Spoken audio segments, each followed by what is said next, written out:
안녕하세요. 오늘은 제가 직접 겪은 짜릿한 경험을 들려드릴게요.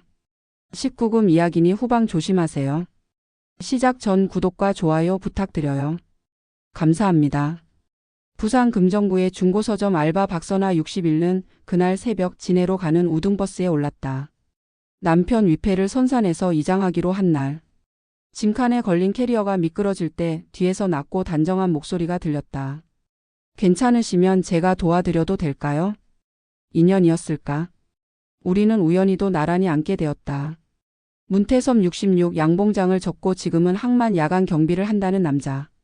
첫 휴게소에서 태섭은 유자차를 내밀었고 둘은 잃어버린 사람들에 대해 조용히 말했다.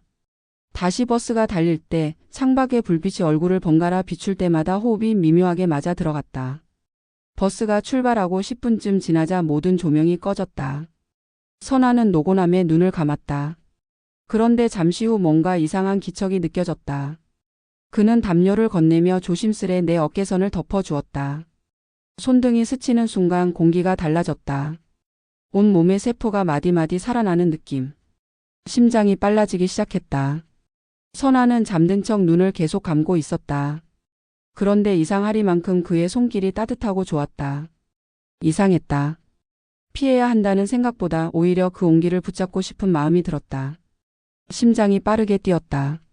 고요한 차 안에서 내 심장 소리가 들리는 듯 했다.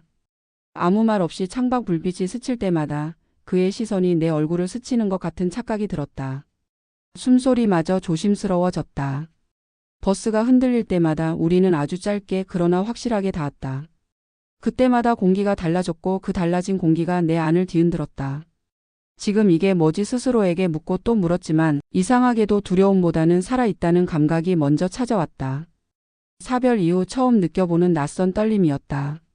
버스가 휴게소에 멈췄을 때 선아는 서둘러 밖으로 나왔다.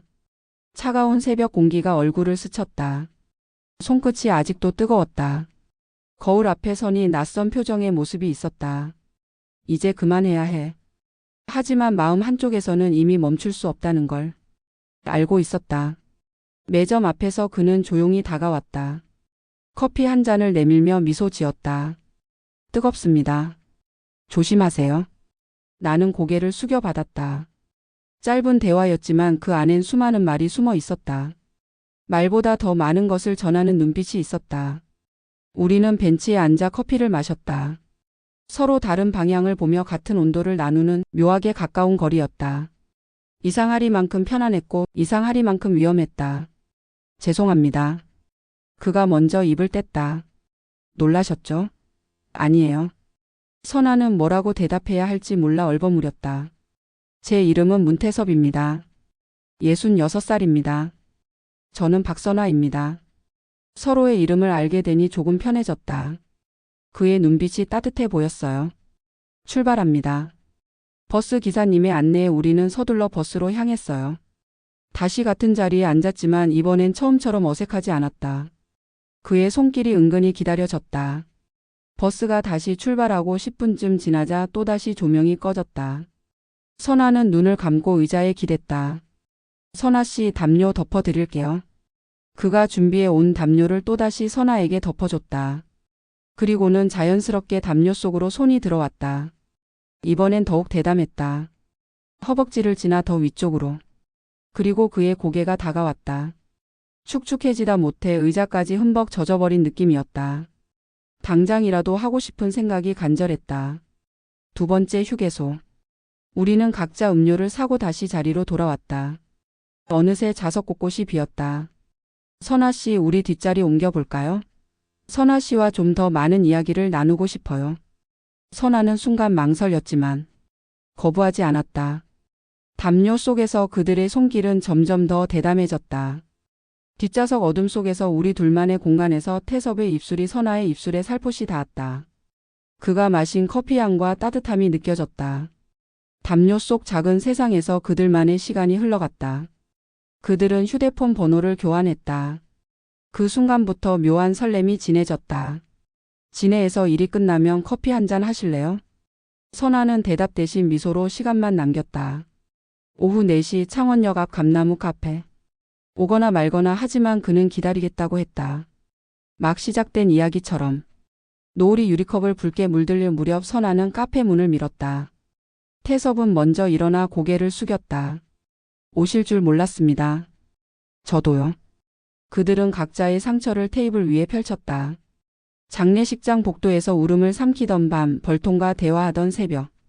고개를 끄덕이는 동안 누군가의 플래시가 번쩍였다. 선아의 신우이 노경자 64. 위패 이장하러 왔다더니 남자랑 카페? 사진은 단체 카톡방으로 흘렀고 선아의 딸 윤미혜 35는 전화를 걸어왔다. 엄마, 사람들 눈이 있어. 아빠 기일 앞두고 이게 뭐야? 말문이 막히는 선아를 보며 태섭은 조용히 물컵을 밀어줬다. 그제야 선아는 알았다. 태섭이 지키는 야간 창고가 남편 회사가 맡겨두던 재고 창고였다는 사실을. 세상은 때로 너무 작아 우연히 필연처럼 걸려온다. 다음 날 시댁의 가족회의. 노경자는 손가락질했다. 사별한 여자가 남자 끌어들이면 집안 체면이 말이 아니야. 게다가 그 남자 빚보증 문제 있다더라. 불똥은 선아의 아파트 명의 이전 문제로 옮겨붙었다. 다 공동재산 아닌가? 그날 밤 태섭에게도 폭풍이 몰아쳤다. 전 처가 쪽 사촌이 남긴 채무를 억지로 엮어 입금하라 독촉했다. 그는 머뭇거리다 입을 열었다. 사실 몇 해 전 고속도로에서 사고를 봤습니다. 그날 선아 씨 남편분 사고였던 것 같습니다. 제가 119 신고를 했고 그때 주운 반지가 있어 경찰에 맡겼죠. 혹시 이런 말이 상처라면 죄송합니다. 세상은 다시 우연을 필연으로 세운다. 선아는 손을 때려다 멈췄다. 그걸 왜 지금 말해요? 확신이 없었습니다. 선을 넘을까 봐요. 침묵은 길었고 유자향만 남았다. 아파트 명의와 유산을 두고 노경자는 선아의 인감증명 위임장을 빌미로 서류를 밀어붙였다. 도장 종이 위에 빨간 원이 선아의 삶을 삼키려 했다. 선아는 뒤늦게 이상함을 눈치챘다. 위임장은 임의의 날짜로 수정되어 있었고 부동산 중개인은 신우님이 다 협의되었다 하셨다고 했다. 그때 태섭이 작은 박스를 들고 나타났다. 항만 CCTV 보관용 하드입니다. 그리고 그날 사고 관련 블랙박스 100억. 오래됐지만 번호판과 시간대가 남아 있어요. 화면 속 우연히 찍힌 장면 하나. 사고 직전 경자의 조카가 운전하던 화물차가 급정거 후 차선을 먹고 들어오다 사라졌다. 뒤이어 난 사고. 직접적 인과는 아니어도 진실을 향한 의심은 충분했다.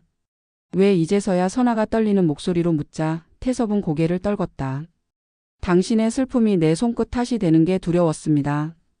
선아는 한 발 물러섰다. 우리 여기까지 합시다. 그 밤 바람은 차고 담요는 멀었다. 며칠 뒤 임시처분 신문길. 노경자는 선아를 정신적 미약 상태라 주장하며 명예 이전의 정당성을 내세웠다. 선아는 떨리는 손으로 서류를 쥐었다. 저 정신 멀쩡합니다. 다만 외로웠을 뿐. 문이 열리고 태섭이 들어왔다. 옆에는 항만 동료와 중개인 그리고 오래된 하드를 든 기술자가 섰다. CCTV는 위임장의 작성일 전후의 이동과 경자의 조카가 드나든 영상을 보여줬다. 중개인은 진술했다. 신우님이 가족 총이라 하셨습니다. 당사자는 한 번도 못 봤고요. 재판장은 임시처분을 기각하고 위임장 관련 형사수사회부를 권고했다. 복도에서 미애가 울었다. 엄마 미안해. 엄마를 지키지 못했어. 밖으로 나오자 바람이 새찼다. 태섭이 서 있었다. 그는 다가오지도 떠나지도 못한 표정이었다. 선아가 먼저 말을 이었다. 왜 돌아왔죠? 당신이 혼자 서는 걸 보고 싶었습니다. 그리고 혼자만 서게 두고 싶지는 않았습니다. 긴 침묵 뒤 선아는 담요를 건넸다. 바람이 부네요. 그들은 같은 담요 끝을 잡고 바깥으로 걸어 나갔다. 항만의 철제 난간이 초저녁 빛에 번들거렸다. 재혼 얘기 오늘 하지 맙시다. 선아가 말했다. 대신 2달에 한 번 사천 바닷길 약속. 아플 땐 숨기지 말고 피곤하면 미루고 수요일 밤 9시엔 서로의 하루 끝을 나누기. 태섭은 고개를 끄덕였다. 그 담요 제가 덮어드려도 될까요? 네. 다만 오늘은 제가 반 접겠습니다. 그들은 바람소리와 파도 소리를 사이에 두고 천천히 걸었다. 누가 누구를 구했다 말하기 어려울 만큼 둘의 발걸음은 나란했다. 세상은 여전히 작고 우연은 필연처럼 굴러오지만 이번엔 둘이서 받쳐낼 것이다. 선아는 작은 수첩을 꺼내 첫 장에 적었다. 사천 둘째 주 토요일. 바람이 불어도 걷자. 막장이라 불릴 만한 소문과 의심의 파도가 지나가도 남는 건 결국 증명된 진심과 합의한 호흡이었다. 그리고 어른의 사랑은 조용해서 오래간다.